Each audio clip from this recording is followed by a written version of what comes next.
Namaste Vidya, Hamisha ko Shah Vidya. A very good morning to you all. Myself, JV'n Dr. Ravi Jain, Assistant Professor, Department of Practice of Medicine at Faculty of Homeopathic Science in JAYOTI VIDYAPEETH Women's University, Jaipur.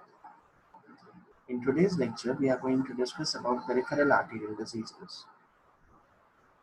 There are a lot of diseases that will be covered under this section, but we will be concerned only about two main diseases, that is Buerger's disease and Raynaud's phenomenon. So in today's lecture, we are going to discuss about these two phenomena.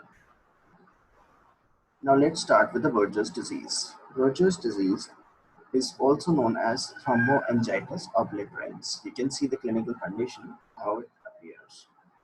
The Buerger's disease.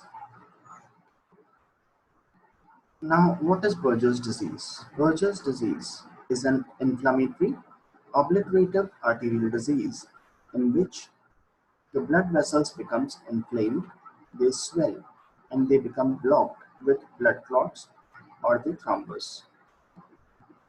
The predisposition is the male smoker with the age group of 20 to 30 years of age. So we have an inflammatory obliterative arterial diseases in which the blood vessels becomes inflamed, swollen, and can be blocked with blood clots or thrombus. Predisposition is a male smoker of 20 to 30 years of age. The clinical features includes the claudication of feet or wrist pain in fingers and toes. So there is claudication of the feet and wrist pains. There is superficial thrombophlebitis with wrist and ankle pulses are absent. The diagnosis is usually done by angiography that shows narrowing or the occlusion of the arteries below the knee joints, but healthy vessels above that level. This is how TAO or the Buerger's disease looks like. This is the angiogram that is showing the blood flow, and you can clearly see the blood flow is reduced here. You can see the pointed arrows where the blood flow is reducing.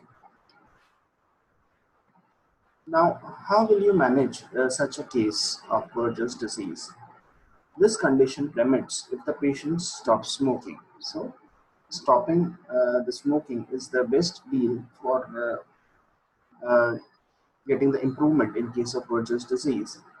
Sympathectomy and prostaglandin infusion for continuous pains. If the patient is having pain, constant pain, then we can go for sympathectomy and prostaglandin infusion.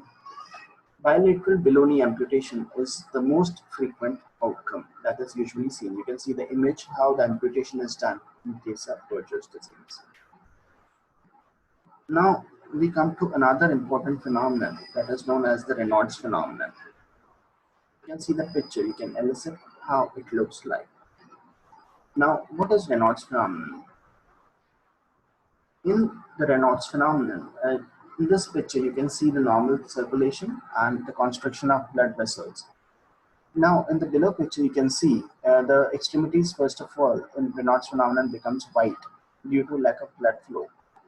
Then, due to lack of oxygen, they becomes blue due to the lack of oxygen, and then red when the blood flow reappears. They become red and warm when the blood flow returns.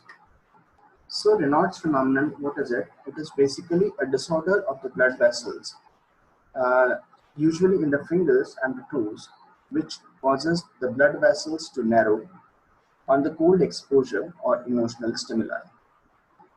It causes a characteristic sequence of digital pillar due to the vasospasm, cyanosis due to deoxygenated blood, and rubor due to reactive hyperemia. So we have the characteristic sequence of digital pallor. First of all, there is pallor due to vasospasm, then cyanosis due to deoxygenated blood, and rubor due to the reactive hyperemia. It is of two types, a primary Raynaud's phenomenon and secondary Raynaud's phenomenon. Now, what we find in primary Raynaud's phenomenon? In the primary Raynaud's phenomenon, it affects the young woman with the age group of 15 to 30 years, and it does not progress to ulceration or infarction. There is significant pain is unusual, The cause is unclear and usually no investigations are necessary. So it affects the primary Raynaud's phenomenon affects 15 to 30 years old young females and does not progress to ulceration or infarction. There is significant pain, is unusual, and the cause is unclear. No investigations are usually necessary with treatment of reassurance and avoid cold exposure. You can also prescribe long-acting nifedipine, and sympathectomy is not usually indicated. Now we have the secondary Raynaud's phenomenon. It occurs in the older people in association with connective tissue disease, vibrations, induced injury, and thoracic outlet obstruction. It is associated with fixed obstruction of the diseased arteries via fingertip ulceration and necrosis. The pain is often present.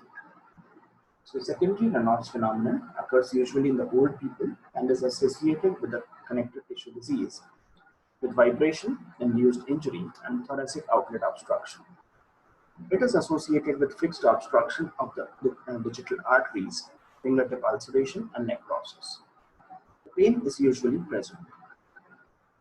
The treatment consists of protection from the cold or trauma, antibiotics for infection, sympathectomy helps, and prostacyclin infusions.